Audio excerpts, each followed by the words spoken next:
Assalamualaikum Bang Ihsanuddin Nursi, apa kabar? Waalaikumsalam warahmatullahi wabarakatuh. Waduh, ini Insya Allah kita pagi baik, Pak.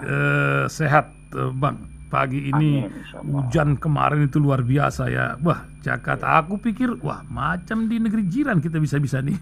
Tapi Iya, alhamdulillah setengah jam kemudian berhenti ya. Bang, iya. ini negeri kita ini lagi banyak musibah. Dari musibah ke musibah ke musibah ke musibah. Kalau Ustadz pandangan lain, para BMKG lain lagi ya. Tapi seorang Ihsanuddin Nursi ini melihat dunia pun kena musibah kah?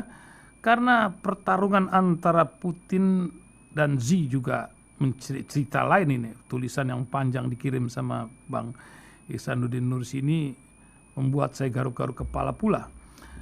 Apa yang terjadi dunia di tengah musibah ini, dan juga tentu sekalian sajalah nanti di medley sama Bang Ihsanuddin Nursi ini para buruh ini yang sedang terkena musibah 0,8% Jakarta, tahu-tahu Anies ketok palu 5% lebih. Wah, macam kepanasan ini para penguasa, bukan penguasa, pengusaha. Tapi penguasa belum kasih komentar ini. Tapi pengusaha ini sudah hang hong duluan. Tapi sekarang susah bedakan antara pengusaha sama penguasa ini. Cemana Bang Ihsanuddin Nursi bisa kasih komentar keadaan yang ada sekarang ini? Silakan Bang.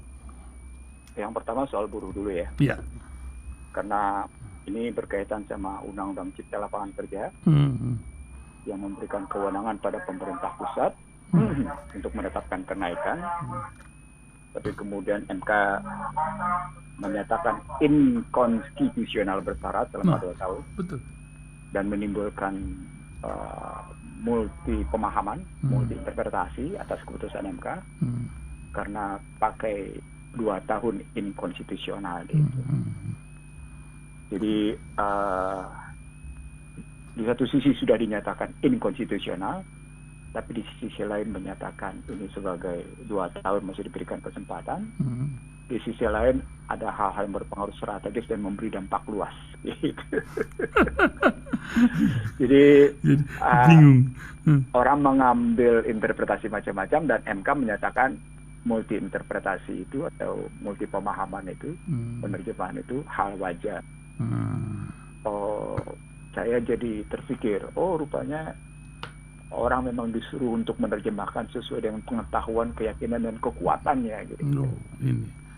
Jadi kan ilmu pemahaman itu, ilmu tafsir itu kalau pakai itu ayat, penerjemahkan ayat gitu. Selain rumusan bahasanya secara benar, dipahami epidemiologi, aksiologinya, lalu dilihat ayat, penerjemahkan ayat. Ada juga dipahami secara peristiwa, asbabnya. Ada juga dipahami dalam kerangka ansih pada harfiahnya sesuai dengan kondisi yang terjadi. Ada juga dipahami berdasarkan situasi yang dihadapi lebih lanjut ke depannya kayak. Nah, pengusaha menerjemahkan karena ini masih 2 tahun, maka Anies nggak boleh naikin sampai 5% gitu. Maka marah mereka, maka memintalah Menteri Tenaga Kerja agar menghukum, agar memvonis Anies gitu. Apa hukumannya? Ya kembali sesuai dengan undang-undang, turunin sesuai dengan keputusan Menteri Tenaga Kerja. Muncul pertanyaan, kalau gitu sesungguhnya siapa pemegang kedaulatan, siapa pemegang amanah kedaulatan, siapa yang menyelenggarakan kedaulatan? Nah, kalau sudah kayak gitu seru nih kajiannya. Ini terobosan. Ini banyak gubernur atau pimpinan wilayah lagi garuk-garuk kepala ini. Waduh, gimana nih? Ikutin mak kita ibu kota atau bagaimana? Pasti lagi pada pusing sebenarnya. Jadi kalau kita bilang rakyat adalah pemegang kedaulatan dan para menteri, para gubernur itu adalah pesuruh pemegang kedaulatan. Saya ulang pesuruh ya. Saya menggunakan istilah pesuruh. Amanah. Karena mereka pemegang amanah kan? Pemegang amanah dari pemilik kedaulatan. Jadi rakyat memberikan kedaulatan agar penerima amanah menjalankan kedaulatan mereka. Nah, di antara para pemegang kedaulatan ada pengusaha, ada rakyat. Maka siapa yang dilihat oleh para pemegang kedaulatan ini? Pemegang amanah kedaulatan rakyat ini. Siapa? Kalau yang didengar adalah para pengusaha, maka betullah tesis yang menyatakan bahwa kekuasaan ini tunduk oleh kekuasaan bisnis. Saya berharap ini teman dari PKB yang duduk di Menaker nih dengar omongan saya nih. Insyaallah. Ini analisis konstitusional nih. Mudah-mudahan nggak lagi di Lampung mereka, Pak. Ada Jakarta. Nah, saya ingin mengatakan karena analisis konstitusional ini malah jadi sangat menarik gitu, terutama ketika terjadi dua fungsi antara pengusaha dan penguasa, antara penguasa dan pengusaha. Istilahnya gitu, terjadi dua fungsi peranan, gitu ya. Peranan politik. Jadi jika pemegang kedaulatan itu adalah rakyat lebih banyak yang menentukan dibanding yang nama para pengusaha itu, maka tidak layak Ida Fauziah itu mendengar tuntutan pengusaha. Lalu bicara ke Anies. Itu metode pertama. Metode kedua antara Anies sebagai gubernur dengan Menaker, gitu ya, gubernur DKI dengan Menaker, kita tidak bicara pribadi, ya. Kita bicara jabatan. Jadi di antara dua jabatan ini duduk bareng untuk bicara bahwa sesungguhnya berapa kelayakan yang upah itu layaknya berapa naik. Nah, kalau pakai PP 78 2015 kacau dia karena cuma dari tripartit menjadi bipartit. Antara pengusaha sama penguasa bicaranya. Buruh ditinggalkan. Itu yang saya bilang sejak awal, buruh mestinya menggugat, tapi mereka tidak menggugat PP 78 2015 itu gitu. Tapi kalau pakai undang-undang tenaga kerjaan yang 2013 itu sesungguhnya dia harus tripartit. Gitu. Jadi nggak boleh cuma dua pihak antara pengusaha sama penguasa yang bicara, sementara buruh ditinggalkan.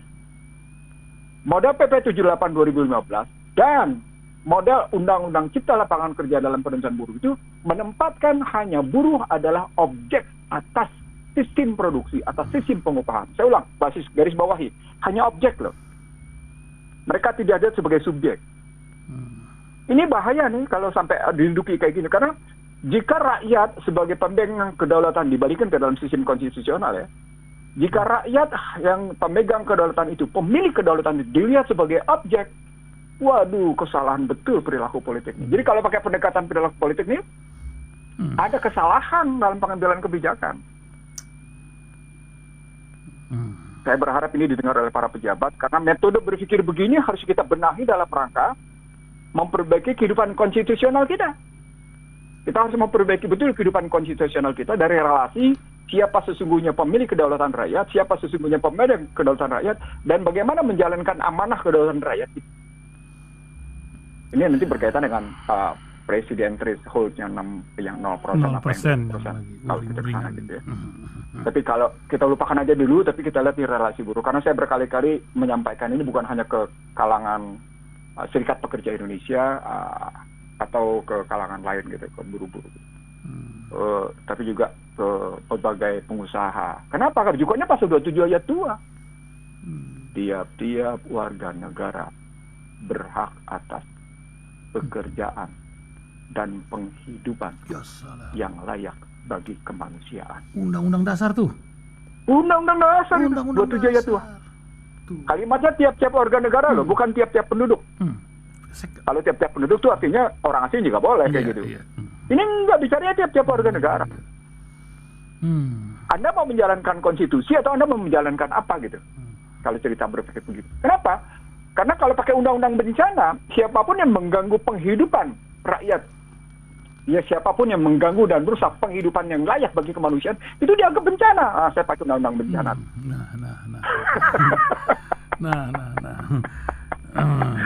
Ngeri nggak? Rumusan bencana, apa itu bencana? Adalah suatu peristiwa yang terjadi yang merusak kehidupan dan penghidupan masyarakat. Yang merusak kehidupan dan penghidupan. Jadi bayangkan kalau kebijakan yang muncul adalah merusak penghidupan. Berarti kebijakan itu adalah merusak penghidupan. Berarti kebijakan itu adalah bencana. BNPB coba pakai undang-undang bencananya kayak gitu. Dahsyat ya. Jadi ini yang harus dipahami. Jadi kita jangan pakai kacamata kuda melihatnya.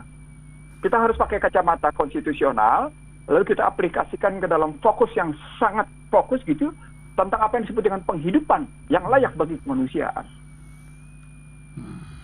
Nah, dengan begitu kita betul-betul pegang amanah, karena salah satu hal yang penting dalam kehidupan adalah memegang amanah, apalagi amanah kekuasaan. yang harus kita pertanggungjawabkan bukan sekedar di dunia tapi juga di akhirat nanti. Jangan salah, orang yang memegang amanah dalam kekuasaan itu tapi kemudian tidak menjalankannya, dia akan menjadi kalau pakai hadis nggak enak banget kan ngomongnya. Munafikun gitu. Itu kalau soal upah. Nah sekarang kalau kita bicara soal bencana, Anda tadi lihat bagaimana misalnya katakan Kabupaten Badung. Wah, macam-macam. Banjir, ibu kota baru belum dipindahi banjir. Semeru terus bergerak gitu. Batuk terus. Saya menyebutnya bencana bukan hal sesuatu yang berdiri sendiri. Bencanalah bagian dari teguran Allah kepada umat manusia yang telah merusak keseimbangan alam. Nah itu Ar-Rahman fabi ayyi ala'i rabbikuma tukadziban yang pertama, jangan merusak keseimbangan yang aku buat. Kan gitu terjemahnya. Jadi kalau kita nggak bisa melihat bencana alam ini dengan berbagai jenisnya itu, apakah banjir, apakah longsor, apakah gunung meletus, apakah tsunami, apakah kebakaran, apakah yang lain lagi peristiwa ekonomi, pandemi gitu ya. Nggak bisa kita lihat dalam perspektif cuma peristiwa fenomena alam gitu. Kan ada ciptaan, ada man-made istilahnya, man-made disaster gitu ya. Man-made disaster kan perang kan? Man-made disaster itu perang, itu bencana. Man-made disaster bisa juga tsunami. Kenapa? Karena meledakan nuklir di bawah laut dengan 10 km ke bawah gitu. Atau 12 km ke bawah gitu. Anda bayangkan kan, kedalaman laut kan tidak ada yang tahu. Nah, lalu mereka karena dengan kemampuan kapal selamnya meledakkan nuklir di bawah gitu sebagai uji coba kekuatan nuklir mereka di bawah laut. Jadi tsunami itu. Itu jadi tsunami. Nah, kebayang nggak kalau itu man-made disaster itu ternyata menghasilkan korban sampai 300.000 orang gitu.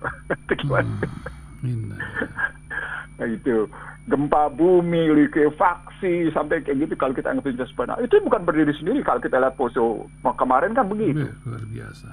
Ya kan? Begitu juga ketika lihat tsunami yang terjadi di Banten kemarin, yang ternyata mereka lagi pesta gay kan, pestanya kayak gitu digulung habis, dan masjid yang sudah jelek kayak gitu di perusahaan kayu itu justru aman, nggak tersentuh apa-apa, kan menarik kan? Ada fenomena alam yang diberikan oleh pembelajaran kepada manusia. Bahwa masjid yang sudah kelihatan kayak gitu tetap musola tepatnya, itu di Anyar sana, itu tetap terpelihara dekat sebuah. Tanya orang, ini perusahaan kayunya ditanya, ini kenapa kayak gini? Anda kok selamat ini? Iya, karena ternyata menjalankan keimanan kebaikan. Sementara yang lain memang kan pestanya pesta gay. Nah, artinya bencana bukan cuma sekedar fenomena alam. Bencana itu adalah teguran bagi umat manusia karena telah terjadi kerusakan keseimbangan yang dibuat oleh Allah sebagai sunat Allah. Nah, saya biasanya mengutip selain Ar-Rahman yang pertama dari fabi ayyi ala'i rabbikuma tukadziban yang pertama, saya mengambil juga Al-Baqarah. Wa idza qila lahum la tufsidu fil ard qul inna nahnu muslihun. Jadi wa idza qila lahum la tufsidu, fasada itu, la tufsidu itu jangan membuat kerusakan, la tufsidu jangan membuat kerusakan, salah kata fasada. Itu mana kerusakannya ternyata dalam. Nah, kerusakan itu tadi baik sunatullah maupun man-made disaster, bencana yang dibuat oleh manusia, itu kerusakan. Nah, kalau man-made disaster tadi gitu ya, mereka ngejawab qul inna nahnu muslihun. Artinya kerusakan dibuat itu memang oleh manusia sehingga muncullah teguran. Kita nggak bisa ngelihat sekitar fenomena alam. Yang 3 kali saya bilang habis. Dulu ada presiden juga berani menyatakan, oh itu fenomena alam walaupun bencananya sudah macam-macam. Saya bilang ini rasionalitas yang tidak, kecerdasan rasional, kecerdasan intelektual yang tidak ketemu dengan kecerdasan spiritual dan kecerdasan emosional. Padahal kehidupan itu dibimbing oleh ketiga-tiganya, kecerdasan intelektual, kecerdasan emosional, dan kecerdasan spiritual. Yang dalam bentuk segitiga sama sisi, yang di tengahnya adalah ruh. Yang isi ruhnya sejak awal berkata, Alastu rabbikum qalu bala syahidna. Kalau melihatnya kayak gitu, nggak akan kita lihat kerusakan di muka bumi. Nggak akan. Kita akan menjaga keseimbangan kehidupan gitu, keseimbangan kehidupan manusia dengan manusia, manusia dengan alam, manusia dengan Tuhannya, dan dengan dirinya. Nah, Bang, ini urusan di muka bumi ini ya, kerusakan entah apa akan terjadi. Ini kok lagi-lagi ya Bill Gates membuat sebuah statement. Katanya ini 3 tahun ke depan orang akan berubah akibat metaverse. Yang lebih-lebih lagi kesehatan ada di jam tangan kita nanti untuk memantau. Dan juga COVID ini dijadwalkan 2022 akan habis gitu. Ini makhluk macam mana ini?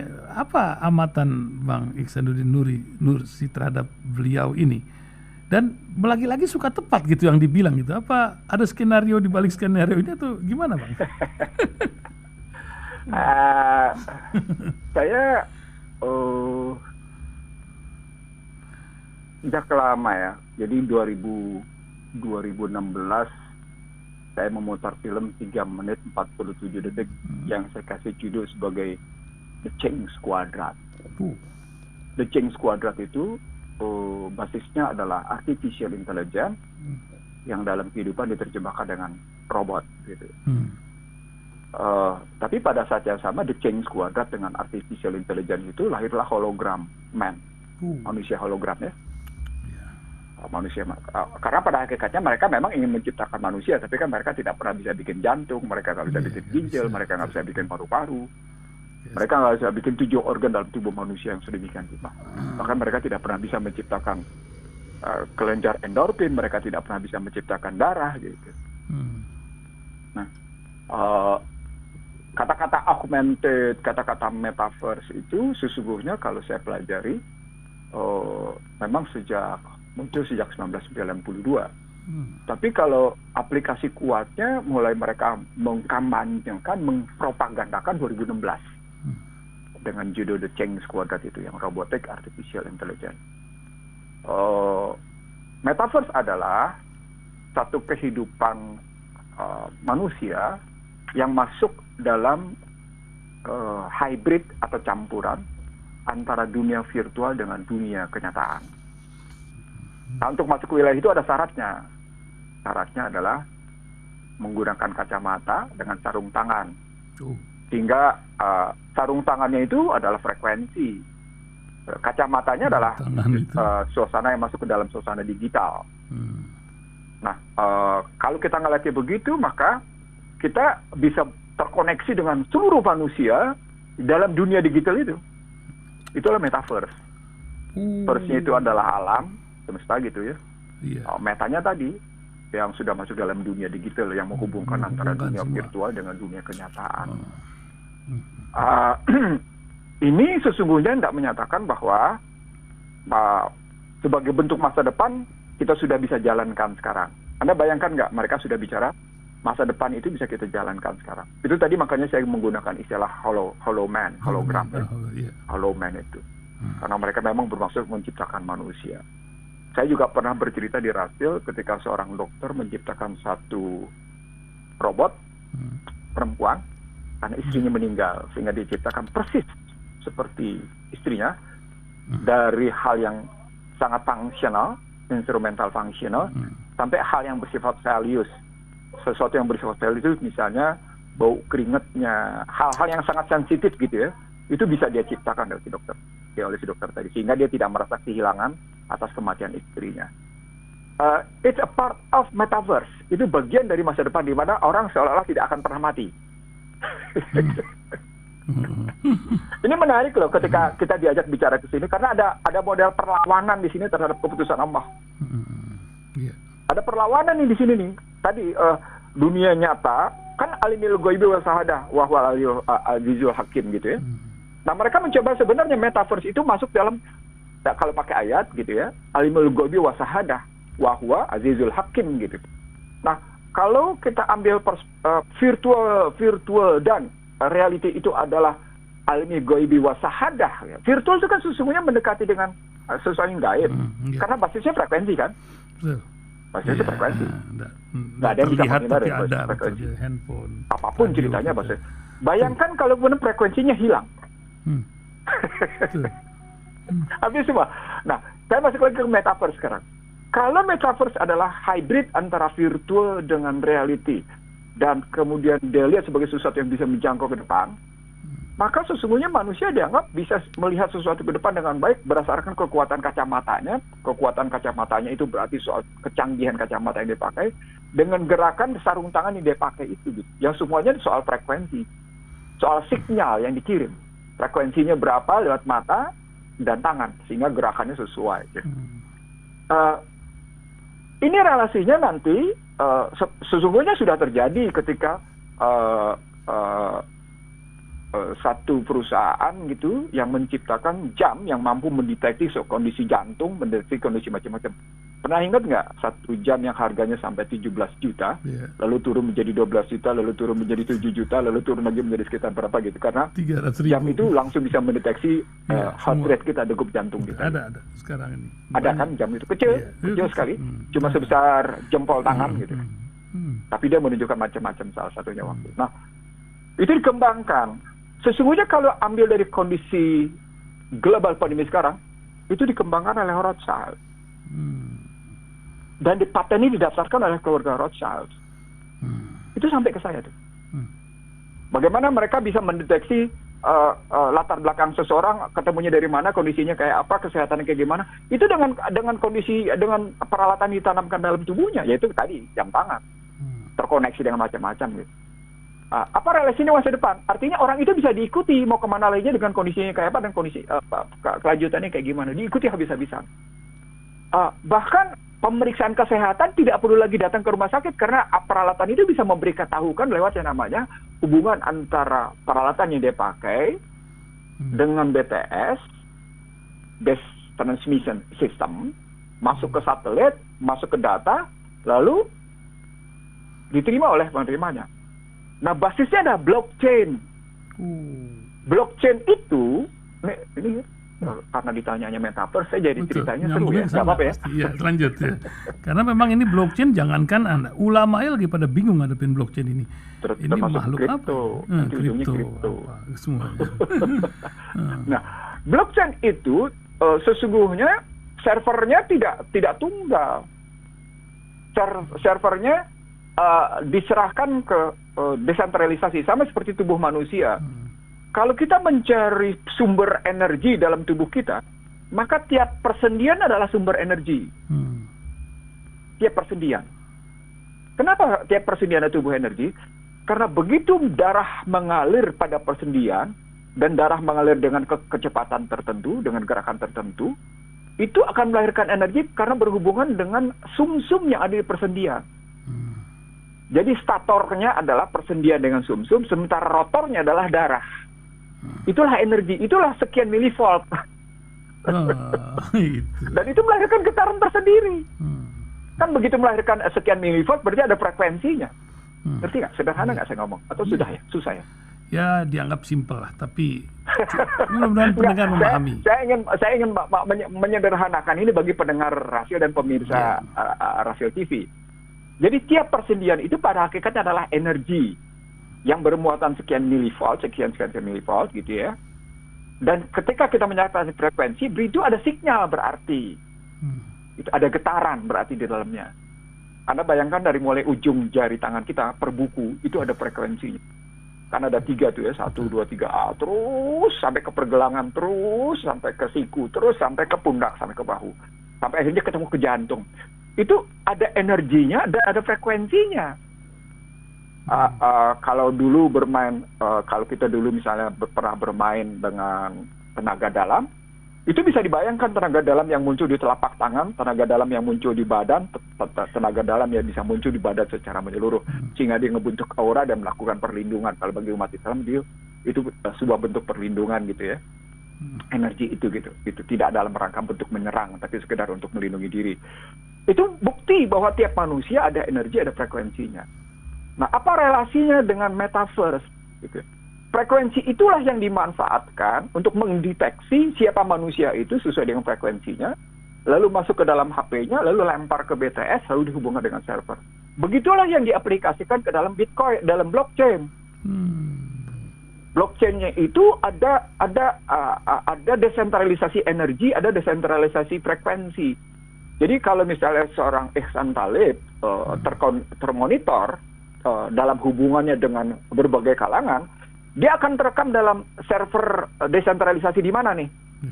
Misalnya desentralisasinya di kawasan Jakarta Timur.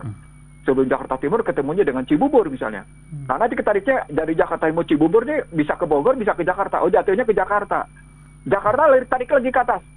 Terus sampai itu ada server masing-masing sampai akhirnya cloud-nya itu menentukan. Cloud-nya itu cloud ya. Yang ada di satelit itu menentukan. Nah ketika Anda punya, kan di HP aja ada cloud kan? Iya, bayar tuh. Iya, begitulah itu bentuk desentralisasi itu. Bentuk desentralisasi server. Itulah bekerjanya blockchain. Nah, blockchain itu basisnya adalah community. Nah, community itu tergantung lapisnya ada di mana. Kalau pakai Al-Quran basisnya ada 7. Ada individu, ada keluarga, ada komunitas, ada kelompok sosial, ada bangsa, negara, ada regional, ada internasional. 7 ya? Sosiologi Islam menyatakan ada 7 pelapisan struktur masyarakat. Ada 7 pelapisan atau ada 7 struktur pelapisan masyarakat. 7 pelapisan masyarakat. Nah, begitulah blockchain itu. Dia bermain dalam desentralisasi server, dan blockchain itu bergerak berdasarkan struktur tadi.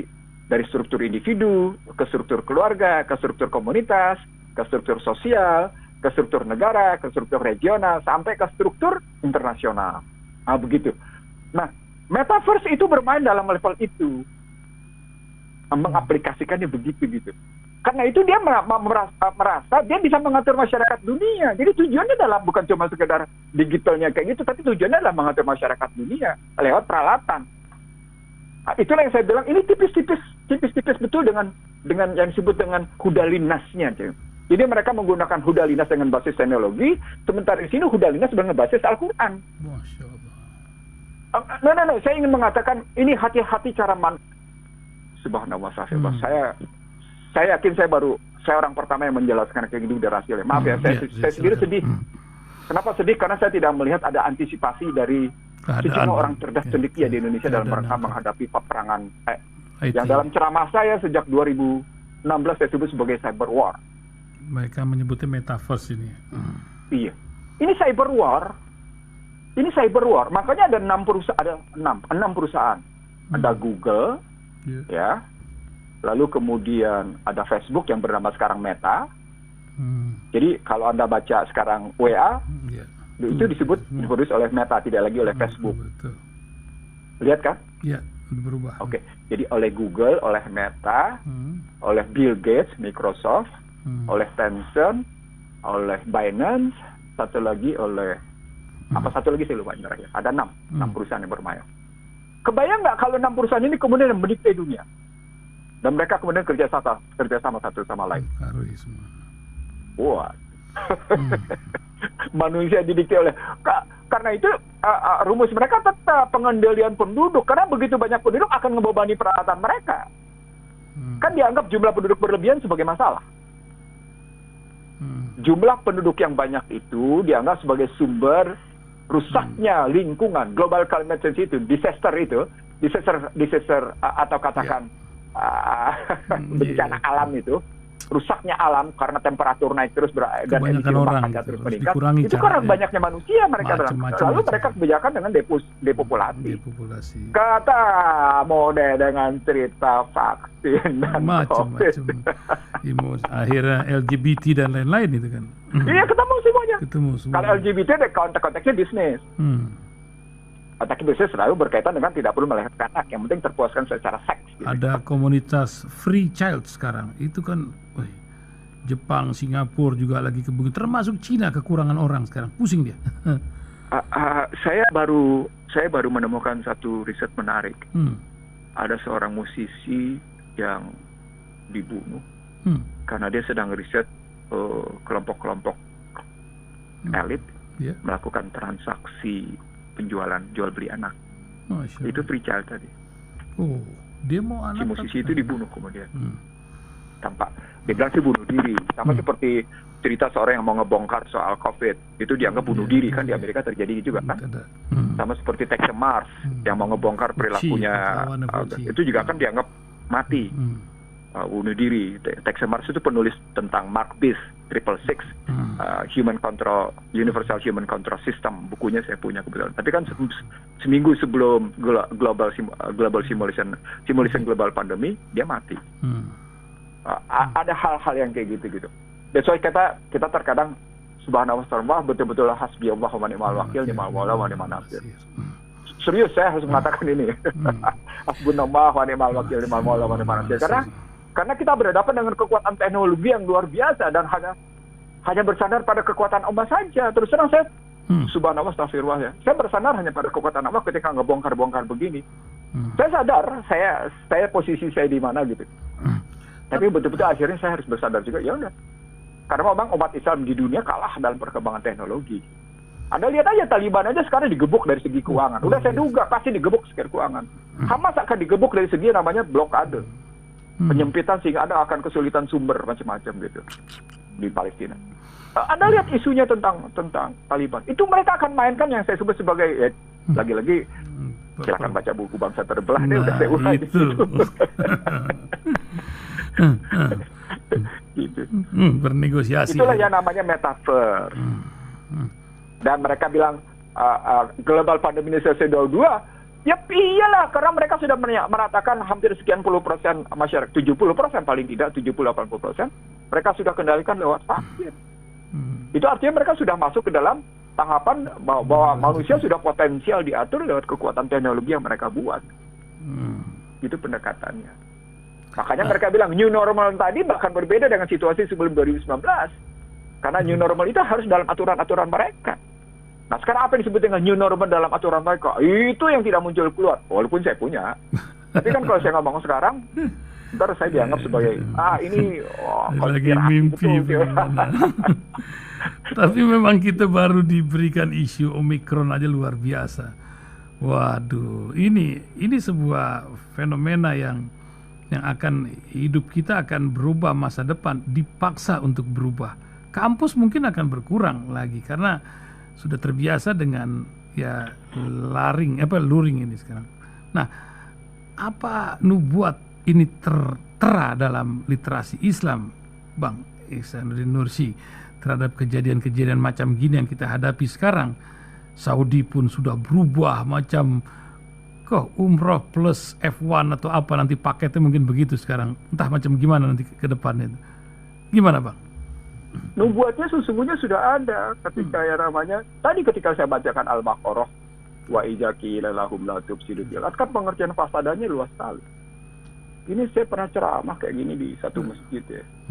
Bagaimana saya menerjemahkan kata-kata fasada demikian dalam gitu ya. Dan fasada itu mereka mulai dengan teknologi. Kan ketika mereka menggunakan istilah globalisasi, mereka pertama menggunakan isu dulu setelah mereka Perang Dunia Kedua menang. Saya mundur sekilas lebih jauh lagi. Ketika Turki Utsmaniyah jatuh, berantakan, kalah oleh Inggris, maka kalau saya bilang kredo mereka adalah tundukkan semua kerajaan Islam di dunia. Maka dibagi peran. Portugal kemana, Prancis kemana. Prancis perginya ke Afrika. Spanyol perginya ke Brazil, ke Amerika Latin. Portugal sama Belanda perginya ke Asia, termasuk ke Indonesia. Tapi Portugal dipukul oleh Aceh 1511. Datang 1596 Belanda, 1596 berubah menjadi 1602. Itu sesungguhnya dalam rangka penundukan kerajaan-kerajaan Islam. Karena jatuhnya Turki Utsmaniyah pada abad 14 itu. Pada 14-15 itu jatuh, lalu mereka menyebar luas. Terus sampai pada pertarungan antara mereka sendiri di Perang Dunia Pertama, Perang Dunia Kedua. Berikutnya adalah soal pendudukan kekuatan Islam. Tapi kemudian malah muncul perlawanan dari negara-negara baru berkembang. Risaulah yang namanya David Rockefeller. Ini saya punya referensinya soal begini. Muncul ada kerisauan dari mereka. Ini negara-negara baru berkembang bikin kita susah nih katanya. Sudah kita bikin tandingan katanya. Tidak perlu lagi gunakan PBB. Itu kata mereka. Itu disampaikan kepada Henry Kissinger. Gitu. Disampaikan kepada supaya Henry Kissinger waktu itu bicara dengan yang namanya Nixon. Gagasannya pembentukan Trilateral Commission. Gagasan ditolak oleh Nixon, maka Nixon jatuh dengan alasan skandal Watergate, gitu ya, dengan alasan kalah melawan Jazirah Arab dalam masalah embargo minyak, gitu, minyak. jatuh dia di situ. Makanya disebut Nixon shock, tapi sekaligus Nixon juga jatuh karena skandal Watergate. Tapi sesungguhnya karena menolak gagas bahwa dibutuhkan lembaga saingan yang menentukan PBB, karena PBB sudah diacak-acak sedemikian rupa oleh negara-negara baru berkembang. Dan terus berkembang itu setelah Perang Dunia Kedua itu, upaya melakukan penundukan ke seluruh wilayah dalam rangka yang saya menyederhanakan begini. Pada hakikatnya Al-Baqarah itu walan tado angka Yahuda wa Nasara ala tattabi'un itu berlanjut, kan berulang-ulang kalimat itu. Dan itu ternyata memang abadi. Bukan sekedar berlaku pada saat zaman Rasulullah atau kemudian hanya pada zaman-zaman tertentu. Dia hidup sepanjang zaman tuh. Walan tado angka Yahuda wa Nasara ala tattabi'un tadi itu. Termasuk wa iza qila lahum la tufsidu fil ard. Kalau kita ngelihat gitu. Dan itu akan dipicu dengan persoalan ekonomi. That's why alasan paling konkretnya adalah gunakan teknologi untuk mendominasi ekonomi. Itulah pidato kemarin perwakilan Bank Dunia di Indonesia yang tetap meminta Indonesia melakukan reformasi struktural. Padahal dalam konstruksi reformasi struktural yang dilakukan oleh IMF sendiri sudah minta maaf. Coba jahil nggak tuh Bank Dunia? Jahil nggak tuh Bank Dunia? Dan atas nama reformasi struktural itu Indonesia seperti sekarang. Hasilnya adalah undang-undang dasar yang diamandemen. Hasilnya adalah semua hajat hidup orang banyak di swastanisasi. Itu sampai sebegitu jauh gitu loh kalau kita memperhatikan. Saya terus terang, saya dalam kegundahan dan kerisauan amat sangat gitu ya melihat situasi mutakhir kayak gini gitu ya. Ini orang Indonesia sadar nggak sih begitu ada istilah Soeharto yang ditiru oleh rezim sekarang dengan istilah debirokratisasi, deregulasi. Itu kan reformasi struktural. Reformasi struktural itu kan yang diperintahkan ketika kemarin Soeharto jatuh. Sehingga akhirnya Indonesia berantakan seperti sekarang. Saya nggak ngelihat ada kelompok-kelompok yang demikian kritis di situ. Sorry to say, saya ikuti berbagai WA group yang kritis-kritis gitu ya. Bahkan ketika Anthony Blinken pidato di UI, itu mestinya merujuk pidatonya Obama ketika Obama datang di UI pada 10 November 2010. Yang saya sebut sebagai soft diplomacy. Kenapa kita nggak cakrit? Ya Allah ya Tuhanku subhanallah. Jadi ada masalah di mana persoalan-persoalan besar gitu ya. Kita abaikan, sementara kita ribut dengan persoalan-persoalan kecil gitu, remeh-temeh. Saya menyebutnya begini, kita ribut di hilir, sementara di hulu mereka ngacak-ngacaknya luar biasa. Maka muncullah apa yang saya sampaikan kepada Ayah Santalib. Ini loh, lihat. Vladimir Putin sama Xi Jinping berkolaborasi dalam rangka menghadapi tekanan Barat.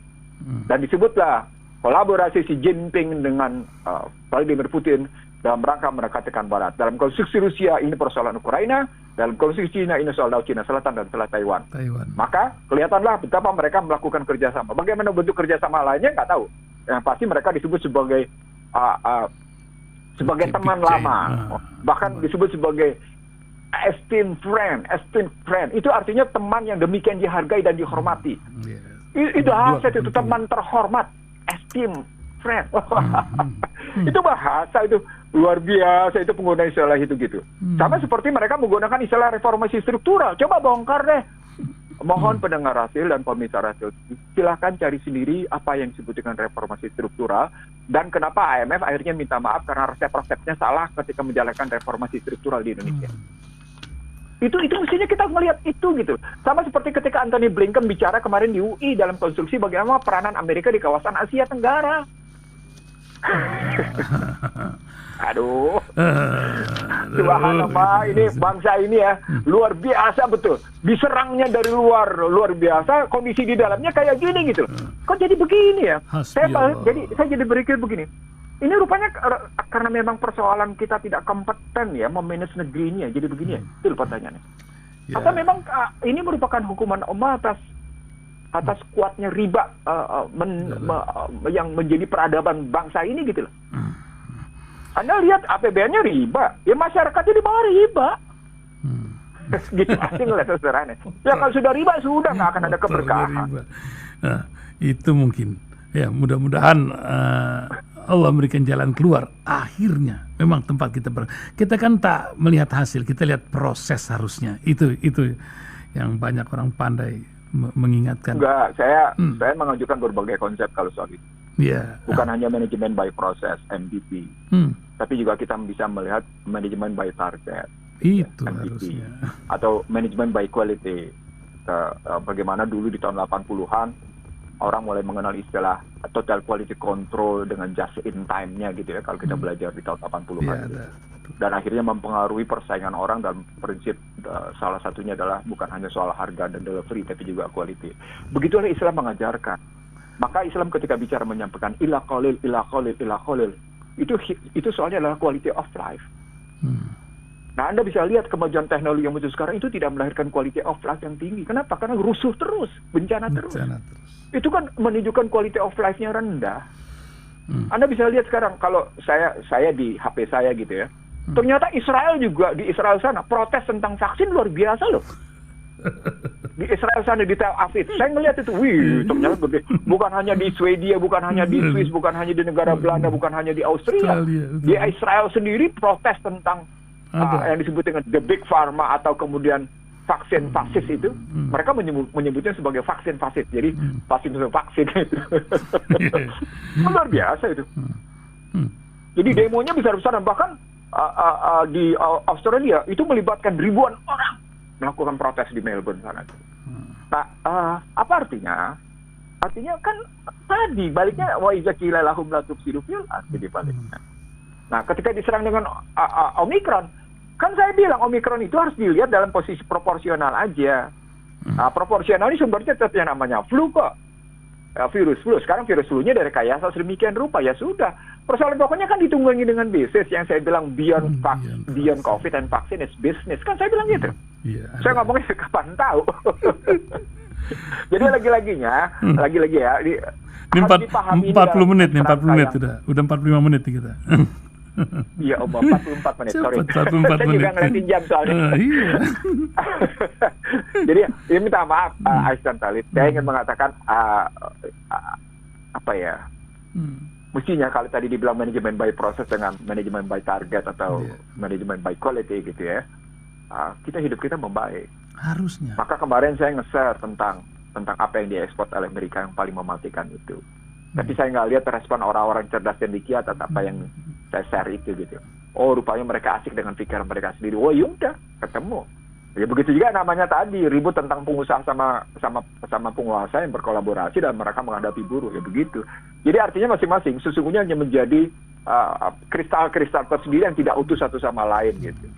Dia tidak solid satu sama lain. Ya, maka jangan heran kalau bangsa terbelah itu menggambarkan keterbelahan bangsa ini karena kepentingannya tidak mampu dipadukan berdasarkan model kepemimpinan yang kita bangun tidak ketemu dengan model kepemimpinan yang sesungguhnya berpijak pada saya Pancasila, saya Bhinneka Tunggal Ika. Wabillahi taufiq wal hidayah. Assalamualaikum warahmatullahi wabarakatuh. Waalaikumsalam warahmatullahi wabarakatuh. Terima kasih Bang Ihsanuddin Nursi.